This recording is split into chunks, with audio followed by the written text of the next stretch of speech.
witnessed in a very long time, and indeed these are exciting times that demand innovative thinking, resilience, and dedication. I'm confident that under your leadership, the men and women under your command will rise to the occasion and excel in all tasks set before them. The Niger Delta Development Commission has flagged off the distribution of over 45,000 mobile tablets to students in Bayelsa State. NDDC Managing Director Samuel Ogboko describes it as the biggest educational intervention in the country and a demonstration of President Tinubu's commitment to holistic development of the Niger Delta. This new initiative is to promote educational development, particularly e-learning. The NDDC is doing this with the distribution of books for students and tablets to enhance e-learning. We plan to distribute 5,000 tablets in each state. The children of the Niger Delta also deserve to have these opportunities, these tools, to be able to compete with their contemporaries around the country. Because the people that patronized this in the past were people in the Lagos, Kano, Abuja, Port Harcourt maybe, but not people in our communities. So we felt that we need to deploy these tools to enhance their education, and that was how this program was birthed. President Bola Tinubu's educational policy prioritizes improving education with new innovations and technological advancements. These, the NDDC says, it will partner with digital firm uLesson. This is expected to improve access to education and foster growth and development. I welcome the development of the uLesson tablets that they've come to issue to each of the school in Ineguaya for advanced learning. It's very encourageable, and I really appreciate what they've done for the students. The role of government and agencies like the NDDC as a middleman, as a go-between, to take very, very powerful products like uLesson and put them in the hands of the average person cannot be discounted. And so I want to salute the vision of Chief Ogoku, the vision of the staff, the management of NDDC in making today a reality. We've set it up in a way anyway that you won't be able to use TikTok on it. You won't be able to use social media on it. This product is expressly to improve you and develop you. I will say to NDDC a very big thank you for giving me these tablets. I will use to learn, and I will make sure my learning will be increasing. The NDDC says arrangements have also been made to train teachers on the use of the uLesson tablets to ensure the success of the program. We'll return with more stories after this break.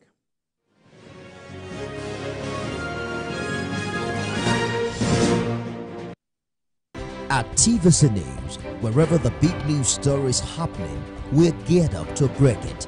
TVC News, first with breaking news.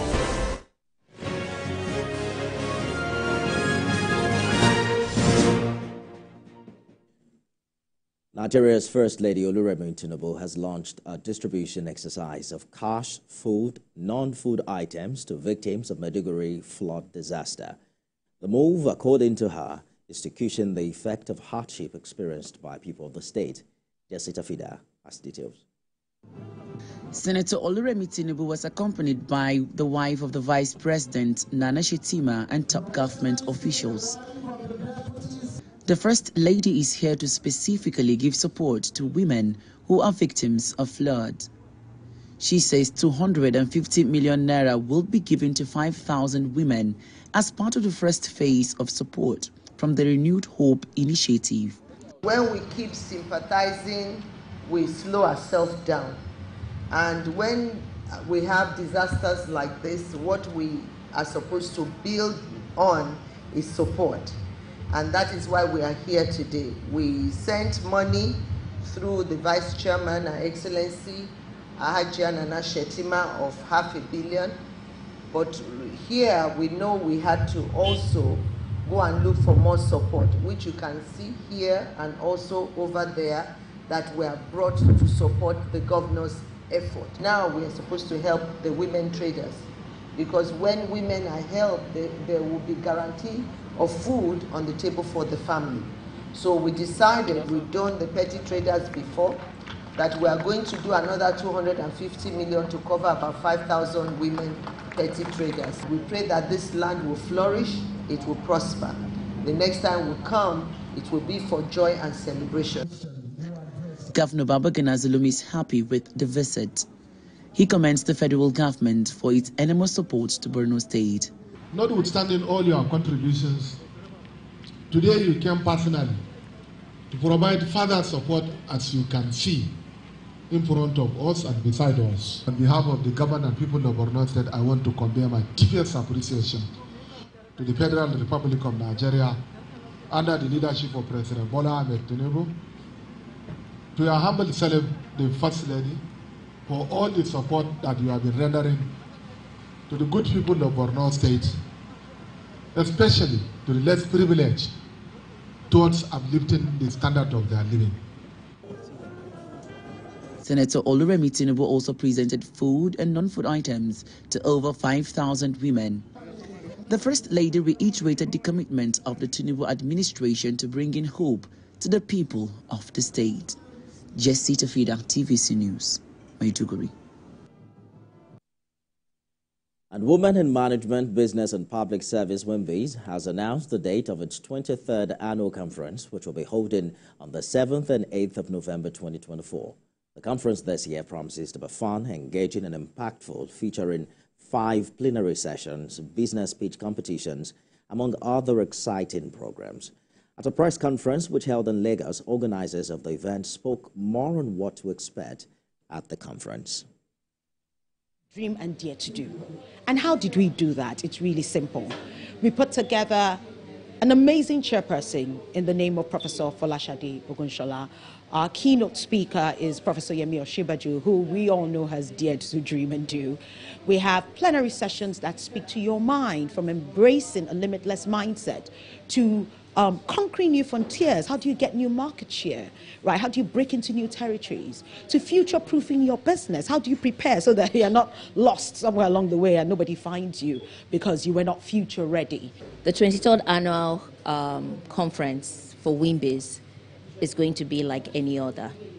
The kind of thought process that has been put together while planning this has brought together men and women from various walks of industry to talk through the realities of how to dream, dare, and do. This year, with our understanding of delegates wanting to attend, but due to their schedules or their activities, they're not able, where they are, they're not able to attend physically. So what we've done this year is we have revved up our digital experience, the virtual experience, ensuring that anybody that wants to attend virtually are able to connect seamlessly. Following the release of water from the Oyon Dam, the Lagos State government is urging residents living along flood-prone areas and drainage channels to relocate to higher ground. Addressing journalists, Commissioner for Environment, Tokunbo Wahab, says the state will monitor the situation and work with relevant agencies as well as affected communities to mitigate humanitarian impact. Esther Mokwarela has more. In this community, the sight of flooded streets may seem unusual, but for the residents, it's an annual ordeal they've grown accustomed to. Some say it's been this way for as long as they can remember, while others have resigned themselves to the constant threat of floods. This is Ajewole community in Ikosi-Sherry Local Council Development Area in Lagos, severely affected by the flooding caused by the release of water from the Oyon Dam. While the state governments have urged residents in these areas to move to higher grounds, some residents here tell me they don't have that option. Kelechi, a mother with 3 children, has lived here for 12 years. She has repeatedly received warnings from state authorities to relocate, but financial constraints make it impossible. If this water goes, some people sick. because of the water. But for me, I'm using malaria, typhoid, all those medicine for them. I'm using it for them, even agbo, to prevent the sickness that will come after this water. The Oyon River Dam, located in Ogun State, releases water annually to prevent structural damage and reduce flood risks. However, the release impacts surrounding communities, particularly those along the Ogun River channels that extend into Lagos. It is crucial to understand that the dam's annual operations are informed by real-time hydrological data, rainfall prediction from the Nigerian Meteorological Agency, NIMET, and flood outlook from the Nigerian Hydrological Service Agency, NISAL. These sources guide the water release decisions. The Lagos State government says it has carried out dredging and maintenance in several locations to mitigate the impact of the water release. All over the world, the practice is when a disaster is approaching, the advisory is given, kindly leave this place to a safer place. It's when it becomes a disaster that the government can now pick them into the IDP camps or whatever camp. As Lagos, a city barely above sea level, continues to grow rapidly, the state faces increasing pressure to implement more proactive solutions. Without such measures, the most vulnerable residents will remain at the mercy of these recurring floods. Esther Mokariola, TVC News.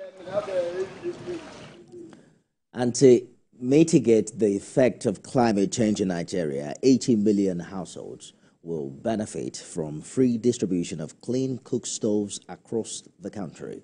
And this was reviewed at a program with the theme, A Gender Approach to Clean Cooking Access in Africa.